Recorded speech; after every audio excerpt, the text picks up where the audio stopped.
વડાપ્રધાન મોદીએ નાલંદા યુનિવર્સિટીના નવા કેમ્પસનું કર્યું ઉદ્ઘાટન। વડાપ્રધાન તરીકે ત્રીજી વખત દેશની કમાન સંભાળ્યા બાદ નરેન્દ્ર મોદી આજે પોતાની પ્રથમ મુલાકાતે બિહાર પહોંચ્યા હતા। અહીં પહોંચ્યા બાદ વડાપ્રધાન નરેન્દ્ર મોદીએ રાજગીરમાં ઇન્ટરનેશનલ નાલંદા યુનિવર્સિટીના નવનિર્મિત કેમ્પસનું ઉદ્ઘાટન કર્યું હતું। વડાપ્રધાન મોદીની આ મુલાકાતને ધ્યાનમાં રાખીને કડક સુરક્ષા વ્યવસ્થા કરવામાં આવી હતી। બિહારના રાજગીરમાં આવેલી નાલંદા યુનિવર્સિટીના પ્રાચીન ખંડેરનું નિરીક્ષણ કર્યું હતું।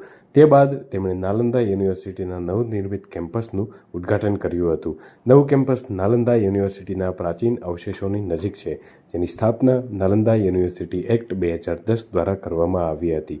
આ એક્ટ 2007માં ફિલિપાઇન્સમાં બીજા ઈસ્ટ એશિયા સમિટમાં લેવાયેલા નિર્ણયને અનુસરે છે।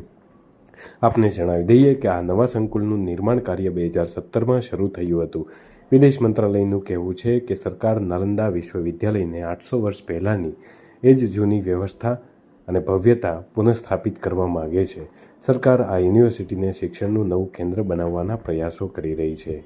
આપણે જણાવી દઈએ કે વર્ષ 2016માં નાલંદાના ખંડેરોને સંયુક્ત રાષ્ટ્રની હેરિટેજ સાઇટ જાહેર કરવામાં આવી હતી। ત્યારબાદ 2017માં યુનિવર્સિટીનું નિર્માણ કાર્ય શરૂ કરવામાં આવ્યું હતું।